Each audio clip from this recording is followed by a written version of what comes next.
Namo tassa bhagavato arahato samma sambuddhassa. Namo tassa bhagavato arahato samma sambuddhassa.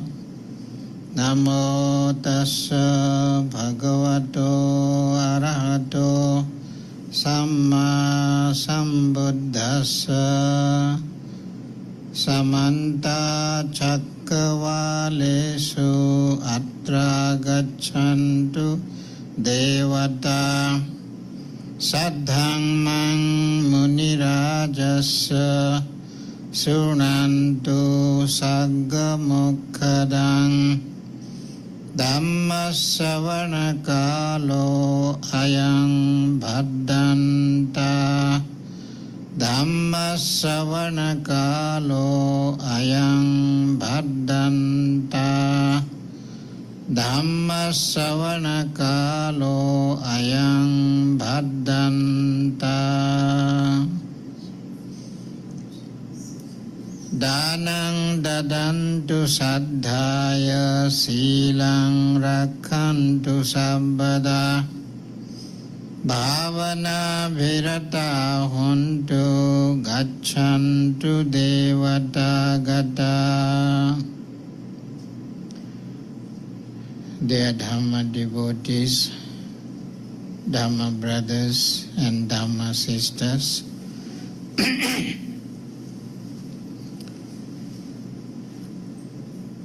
today it is a joyous day for me because of your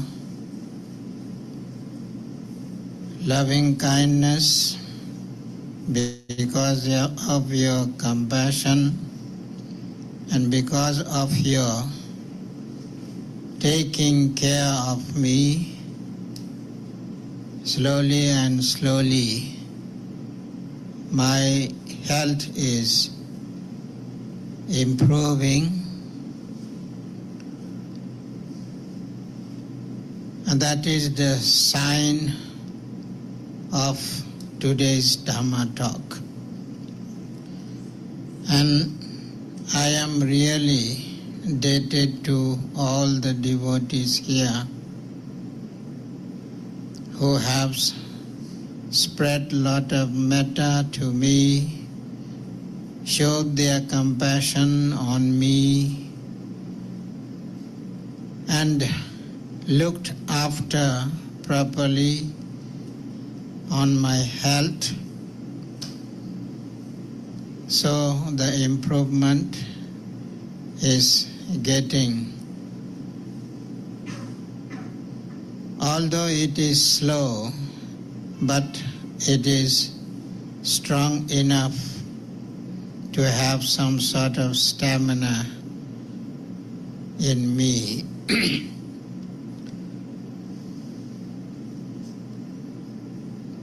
I don't know how to pay back the debt for you because I don't have anything as the worldly possession to give you. Only some Dhamma is there, studied through the text of the teaching of the Buddha. So that is only the gift I have in me to give you. So today I am trying to give little bit of Dhamma gift to all the devotees who gathered here. Just now I have recited one of the verses from Paritta chanting. In these verses the Buddha had suggested to us how we need to accumulate all sorts of wholesome activities in our life. because we all want to be happy. We want all the time peaceful living, harmonious living, wholesome living in our life. We are human beings. We can apply our intellect to understand what is good and what is bad, what is truthful and what is untruthful, what is wholesome and what is unwholesome, and what is good and what is bad. And also we know if we do unwholesome things, bad things, immoral things, unwholesome things, ugly things in our life, we never get what we want. We may never fulfill which we want as happiness. Therefore, the suggestion and advice of the Buddha is there to get prosperity, to get happiness, to get good life. The Buddha said, Danan dadantu saddhaya. You should give dana with proper devotion, right confidence, with good faith. Because to give dana or to act generous act, it is very important to have devotion, confidence or faith in our heart and in our mind. Then only our mind becomes joyful,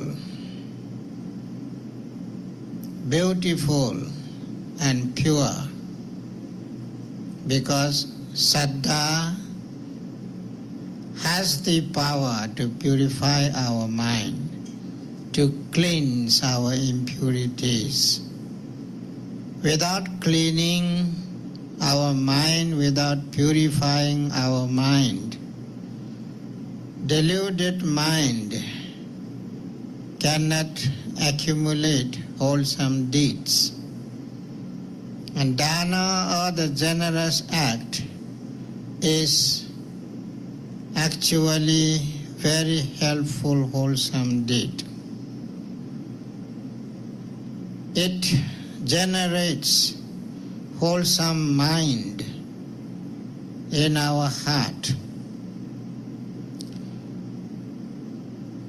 And that wholesome mind is so beautiful, so lovely one. When we think about the result of that beautiful mind, we get immediately the feeling of happiness. So how we generate happiness? We don't get happiness just saying to the Buddha, "Oh Lord, please give us happiness." Just praying doesn't make any sense in our life. Praying is done when our mind is not strong. Our mind is weak and we are afraid of something. Then we pray, oh please help me, please give me support, please avoid my sufferings, keep away my troubles. So that way we want to depend someone and somebody to whom we may think powerful than us. And we think our fear will go away when we depend on him, that powerful personality. Actually, the powerful personality is within us, not in outside. Suppose we are performing generous act as the wholesome deed, and we produce wholesome consciousness. In the sense sphere, there are 8 types of wholesome consciousnesses.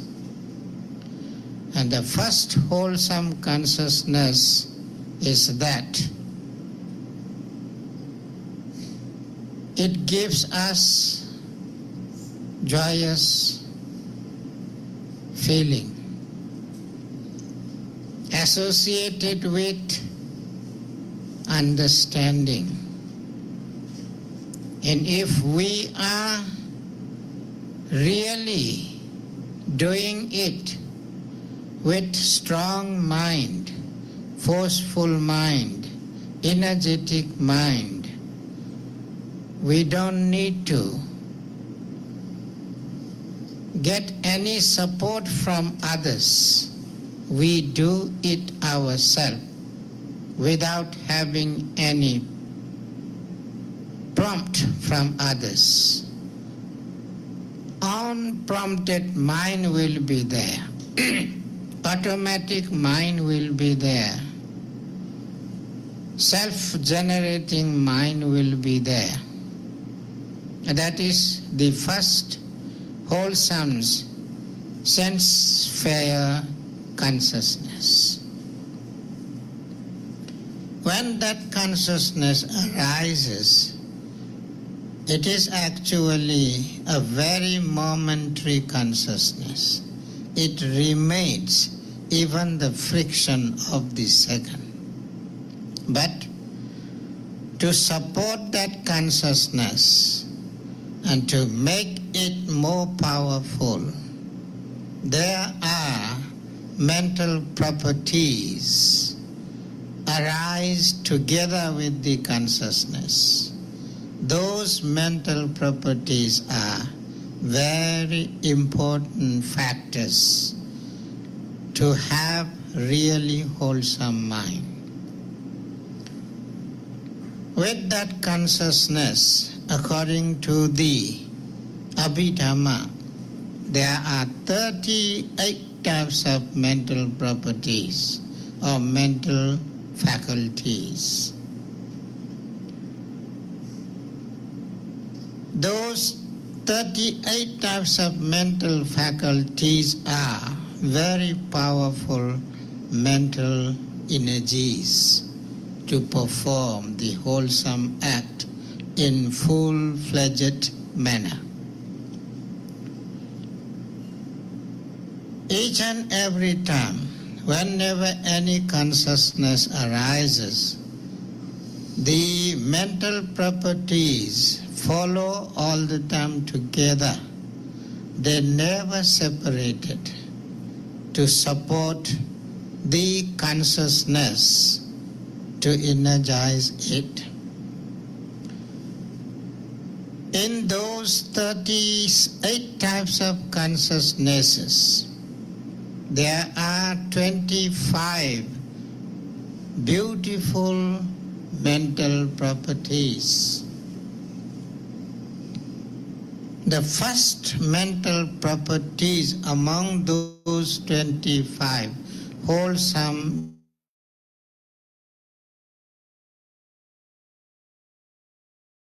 for Saddha is the main source to produce, to accumulate wholesome feeling in our mind, joyous feeling in our mind.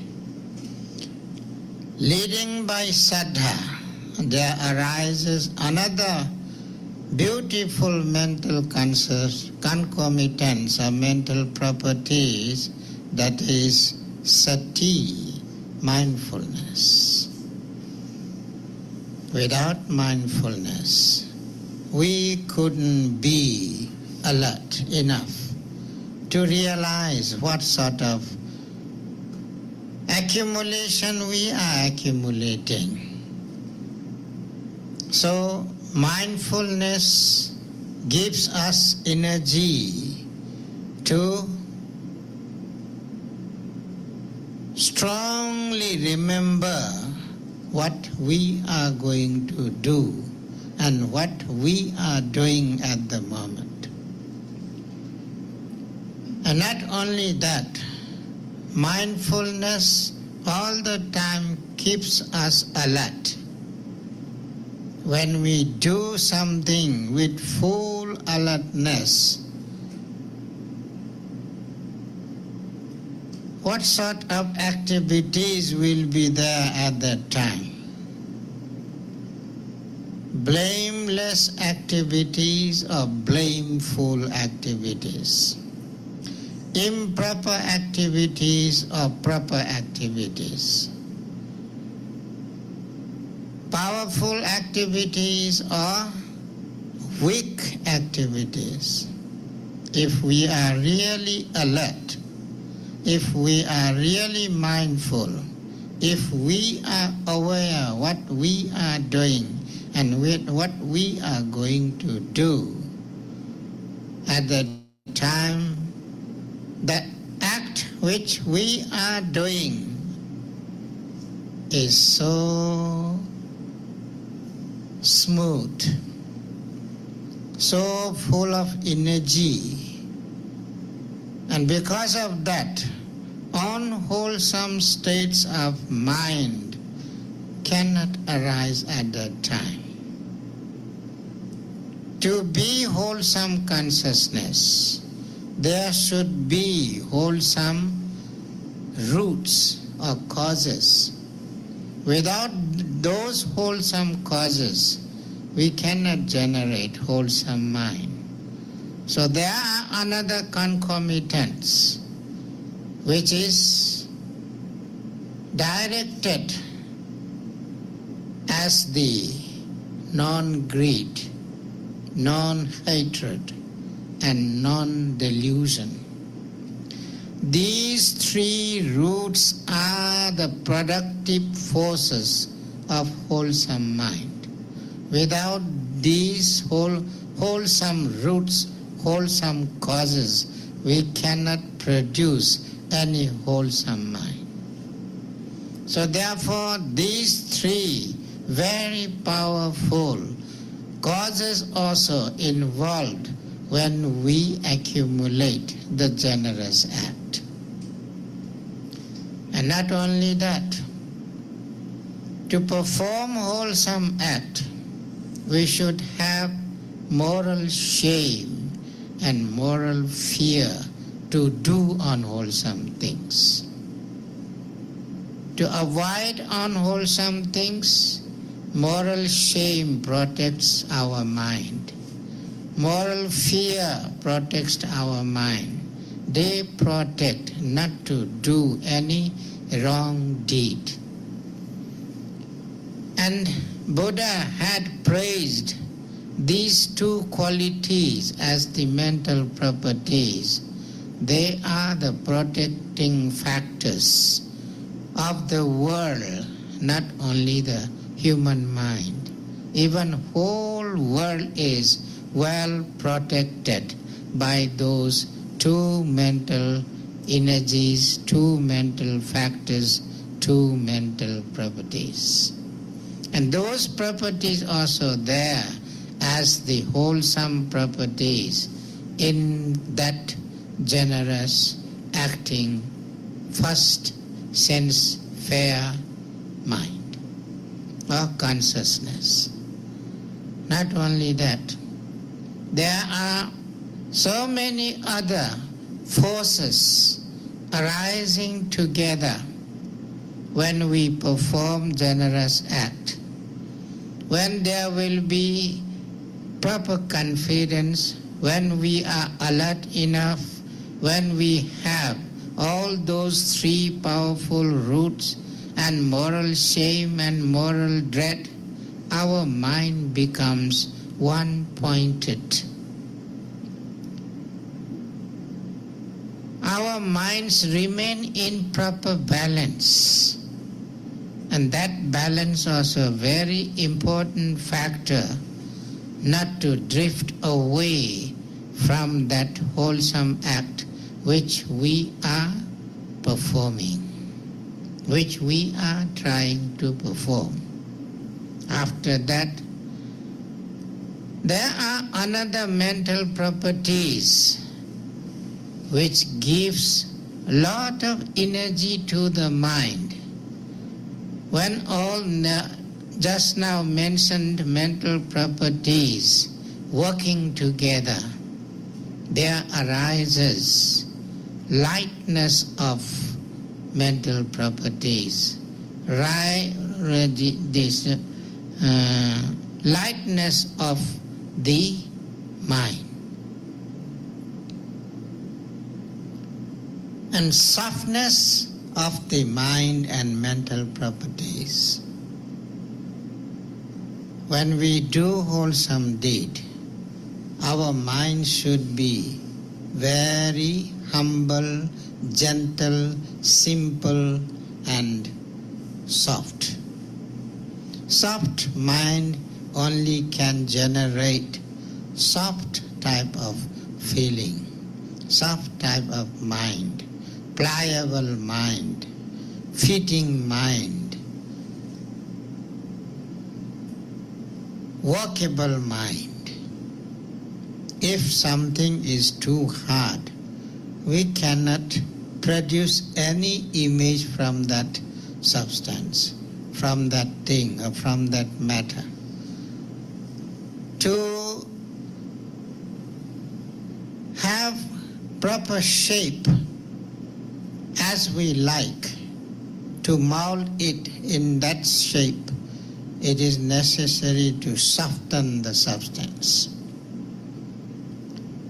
So, mental softness also required when we perform the wholesome act or beautiful act. Generosity is very beautiful act to cleanse our mind at first, to generate loving feeling towards us, to have compassionate feeling towards us, to help the mind around comes in how to help others, how to support others. We can generate sympathy, we can generate all sorts of wholesome mental energies because of the soft mind.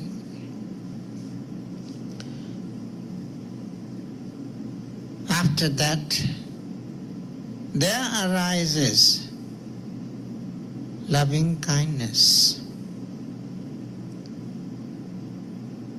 To help others, there should be lovable feeling in our heart and mind. At that time, we generate such a beautiful mental state that we want to help others, we want to support others, we want to give happiness to others, because every beings have the feeling to have happiness. And metta generated that sort of atmosphere to produce happiness within oneself, and being example oneself, it gives realization. As we want happiness, similar way, all the other beings also wants happiness.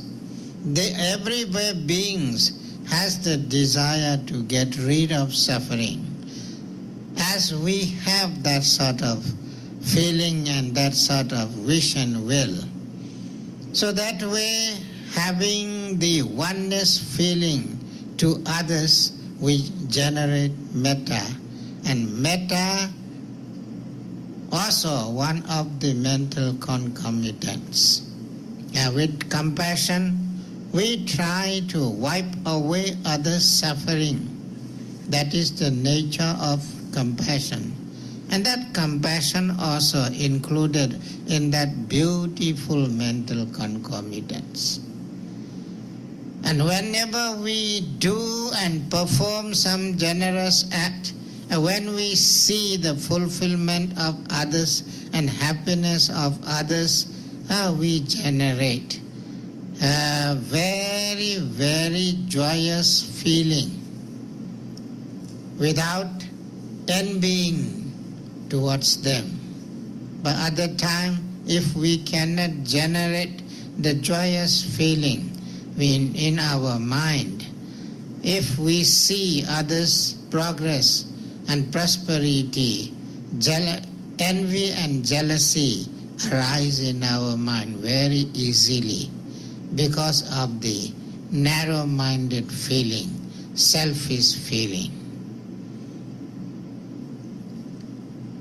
Because of the pliability of the mind, softness of the mind, and joyousness of the mind, we wipe away that sort of harsh and crooked type of, wicked type of mental states. And at that time, if we are doing the generous act with really understanding mind, if we have proper knowledge what we are doing, and if we understand the act as well as its result, at that time our mind is associated with wisdom. Because of that wisdom, we can eliminate all other impurities from our heart and mind. So that way, the 25 types of beautiful mental concomitants come together with the wholesome consciousness. That's how the wholesome consciousness is well supported by those mental properties and factors, and it becomes such a powerful act, such a beautiful act, such a marvelous act, such a pure act. And when it produces the result of it,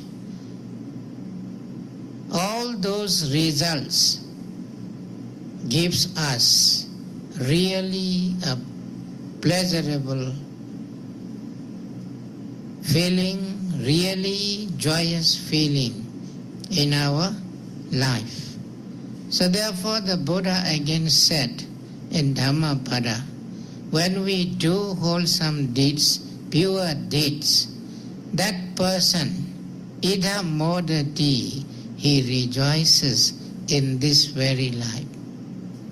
Pecha modati, not only in this life, hereafter also he or she rejoices.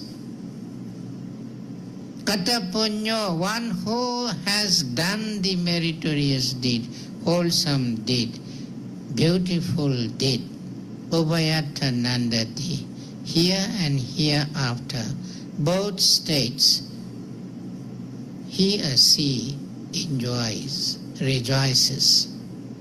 So modati, he rejoices. So pamodati, he rejoices more and more.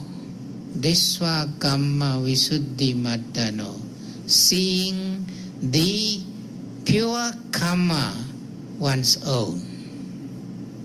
So that is how the wholesome consciousness is there to give all sorts of pure, beautiful mental energies in us, and how they can produce the beautiful result, desirable result, pleasurable result, wishful result in our life. Because of the previous wholesome good karma, in this very life we are rejoicing, and we are having this marvelous human life during such a time when the pure teaching is still surviving as the Buddha's teaching. Buddha's guidance we can easily gain in our life. Although the Buddha physically passed away, but the Dhamma body is still there as the teaching of the Buddha. Because we born as a human being, we have knowledge, we have intellect, we have understanding, and just now I have already mentioned we can classify good and bad, right and wrong, wholesome and unwholesome. So we can avoid all unwholesome things and develop wholesome things, cultivate wholesome things, accumulate wholesome things. That way we could be happy in this very life. We could make our life heavenly life. So it is said, if you know to create heaven in this very life, sure you will be in heaven hereafter. Is it true or not? So we should know how to generate heavenly atmosphere in our life and rejoice here without feeling oneself criticizing. I am a sinful person, I am a bad person, I am a worse person, I haven't done any good in my life. When death comes near, he or she will be the most frightening being in this world. So when we generate and when we perform wholesome act and we do all sorts of wholesome deeds, not only generous act. Generous act is the beginning for us to produce wholesome things in our life. And after that, if we want to progress our life, we have to accumulate another type of wholesome deed. The Buddha said, you shouldn't just give dana, just perform dana with faith and devotion. Silang rakhantu sabbada.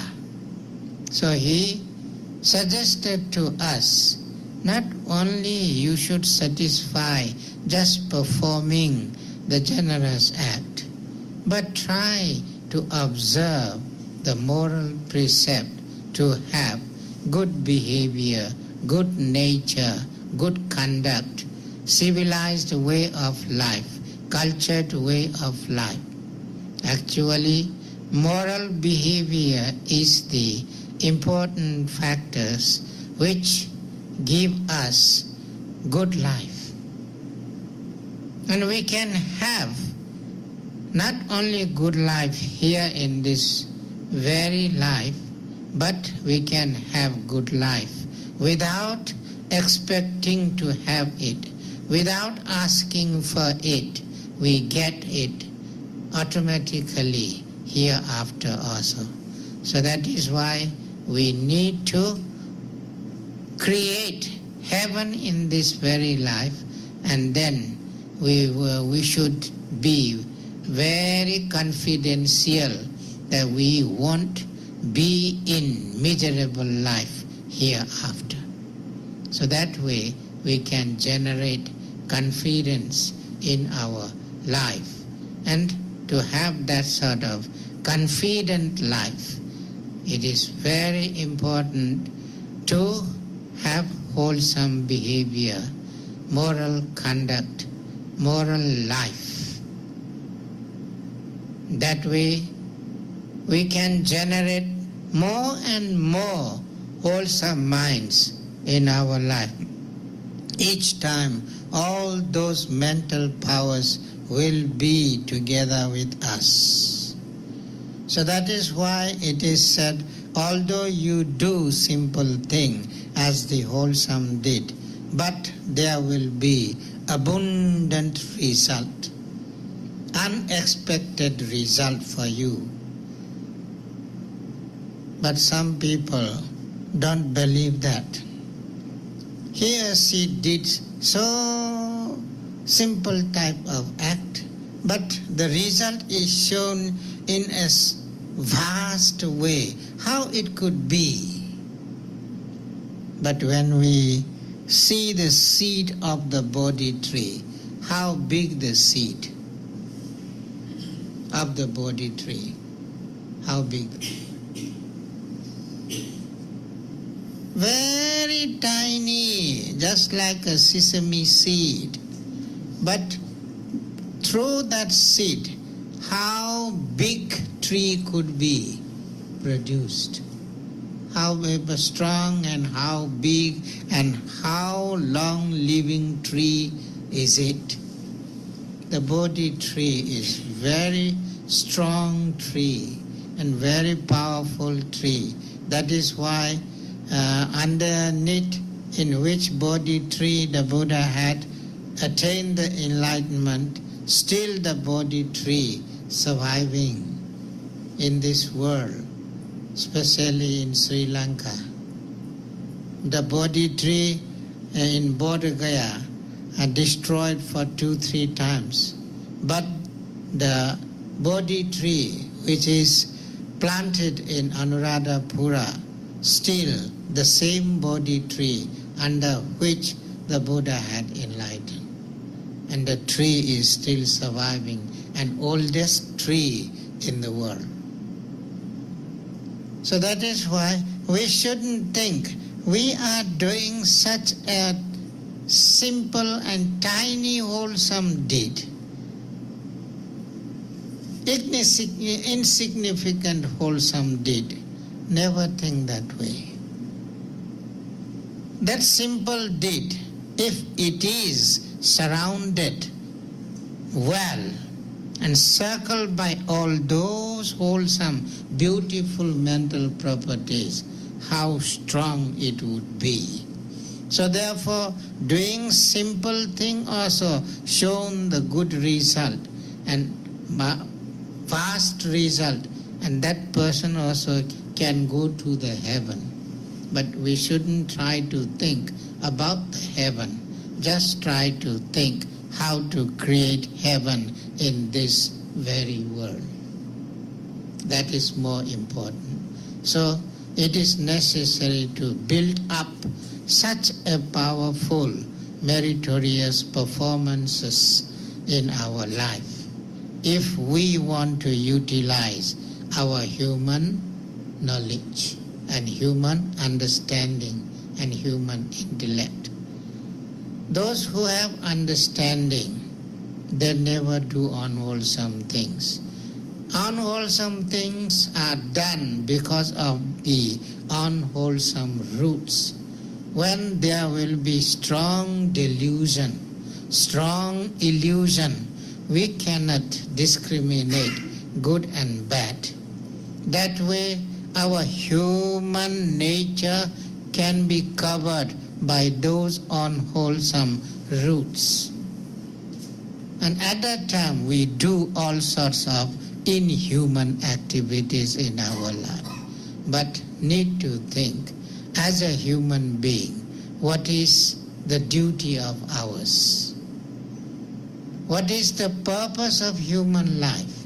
How we need to lead this human life to have more and more benefit and to be away from self-criticism and self-blaming. Otherwise, self-blaming would be the most dangerous situation in our life. Others blaming we can bear, we can accept, but self-blaming couldn't be accepted. If we blame oneself, we cannot stand it. That's how we are committing all sorts of suicidal activities. That's how the delusion and illusion is overpowering us and giving too much trouble to us, and we suffer a lot. So that is why the Buddha said, as a human being, you are having a very precious life. Human life is very difficult to obtain. Kicho manussa patilabho. There is the word of the Buddha himself. To gain this human life, we don't think it is so easy. It is so difficult to gain the human life. Lot of wholesome mental forces are required to accumulate to get the human life. Once we destroy the human life, if we born again as the animal being or ghost being or demon beings, our life is in really a hell. That is why it is called hellish life. And that sort of life, when we reach in that sort of life, it is very difficult to come out from that sort of life. Why? Because they don't have knowledge. They don't have understanding. They don't have any intellectual power to think properly. Only human being has the supreme power of thinking. That is why even the Devas, even the Brahmas are very much inclined to the human world. And all the bodhisattvas, while they are perfecting their perfections, sometimes they born in the the heavenly world, but they don't want to stay there longer. So they make the wish to come down to the human world, because in human world only you have all sorts of facilities to do all sorts of wholesome deeds.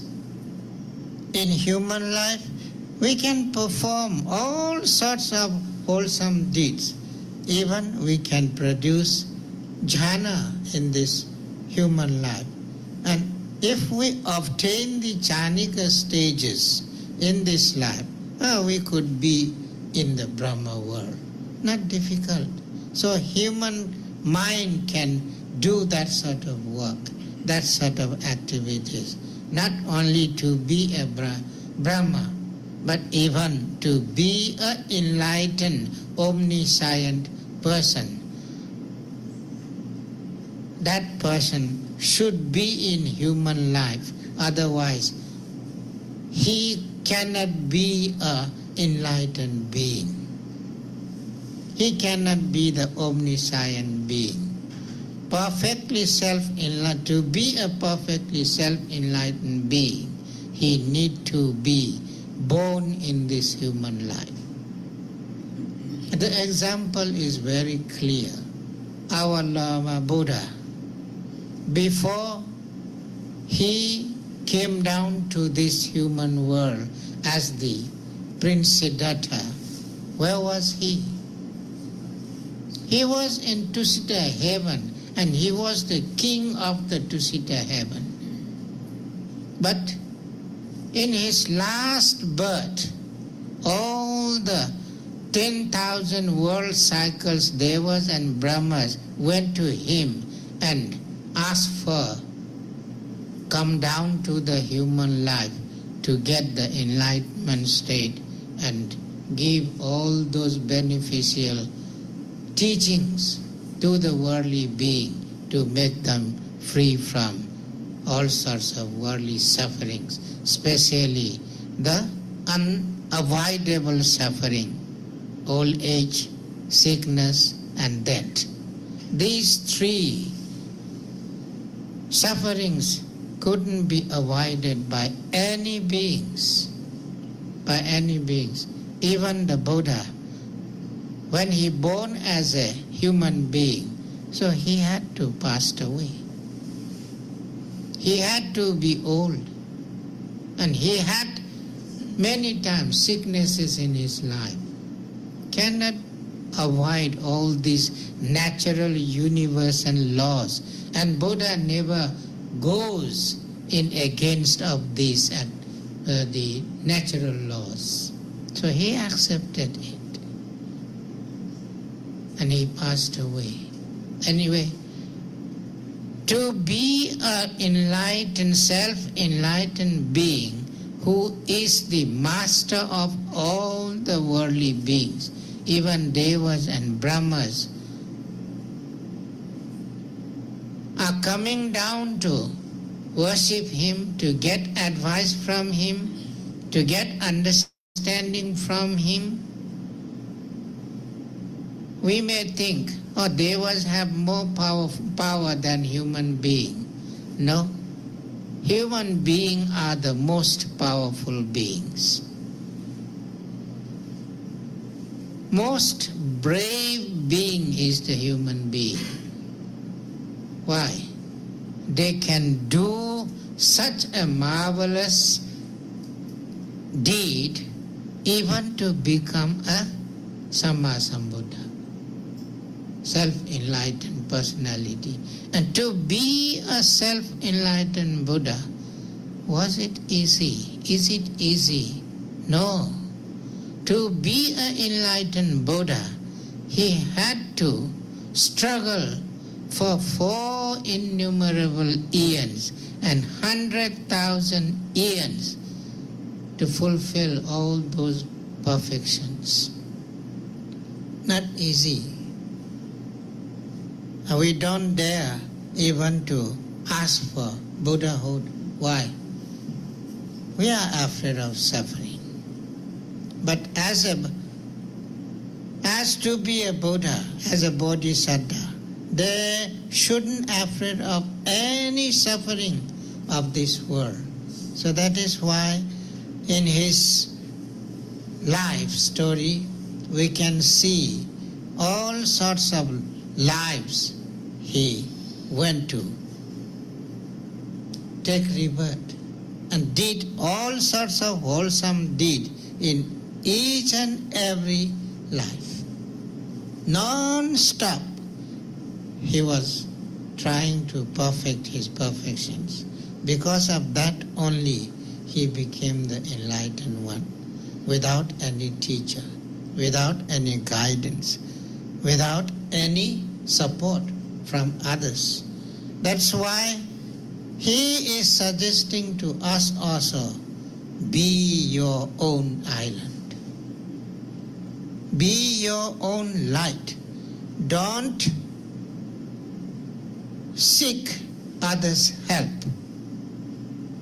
That is what his advice is. In his deathbed, that is what he had given the advice to the monks. Atta Deepa Bhikkhave Viharata Atta Sarana. O monks, Be your island yourself.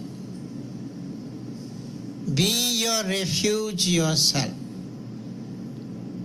Ananya Sarana, never think to get support from others. And what is actually the self-support in our life? The Buddha said, Dhamma Sarana, Dhamma Deepa. So Dhamma is actually our island. Dhamma is actually our refuge. He also depends himself to be an enlightened being on what? On Dhamma. All those perfections are Dhammas. Just now what we are listening, that is also Dhamma. Because Dhamma is the support of our human life. Not only human life, Dhamma is the support of all worldly beings, even the Brahmas, even the Devas, even the gods should have Dhamma as their support. Without Dhamma, nobody can get real support in life. So that therefore, as a human being, it is our duty